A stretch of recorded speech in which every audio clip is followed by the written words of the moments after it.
The lights of the Titanic suddenly went out, and we began to think her end could not be very far away. I certainly heard nothing that sounded like an explosion. I did not hear a great roar mingled with hissing coming from the direction of the ship. Very slowly, the giant black hole began to diminish against the skyline. It was a frightful thing to feel that the ship was going faster and faster. Henry Harper. Testimony of George Moore. I saw the forward part of her go down, and it appeared to me as if she broke in half, and then the after part went. I can remember 2 explosions. She seemed to break in half as if cut with a knife, and as the bow went under, the lights went out. The stern stood up for several minutes, black against the stars, and then that too plunged down, and there was no sound for what seemed like hours. Emily Ryerson.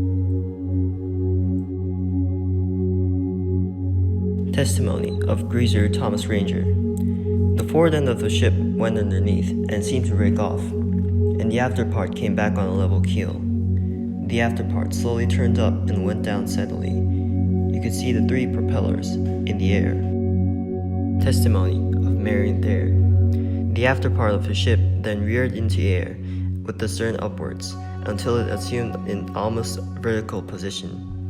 It seemed to remain stationary in this position for many seconds, perhaps 20, then suddenly dove straight down out of sight. Testimony of Carrie Chaffee. The ship sank steadily until just at the last, when it plunged rapidly. Just before going down, it seemed to rip, breaking into 3 parts, into which it was divided. First, the middle seemed to go down, lifting bow and stern in the air. Then it twisted the other way, throwing the middle up.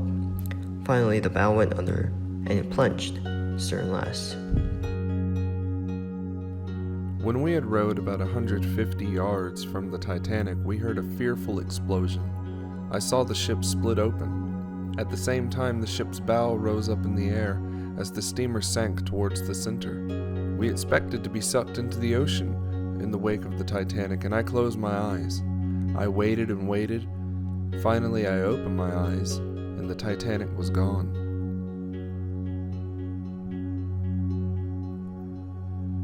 We had not been away from the Titanic side more than 15 minutes when the end came for the steamship.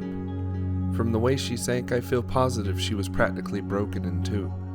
Her bow went under first, and she seemed to settle. Then we heard the most awful roaring and rumbling that seemed as if it must be heard over the ocean for miles. Next, the stern of the once magnificent vessel reared high in the air and seemed to stand upright in the water for some time before going down with a long, slanting plunge.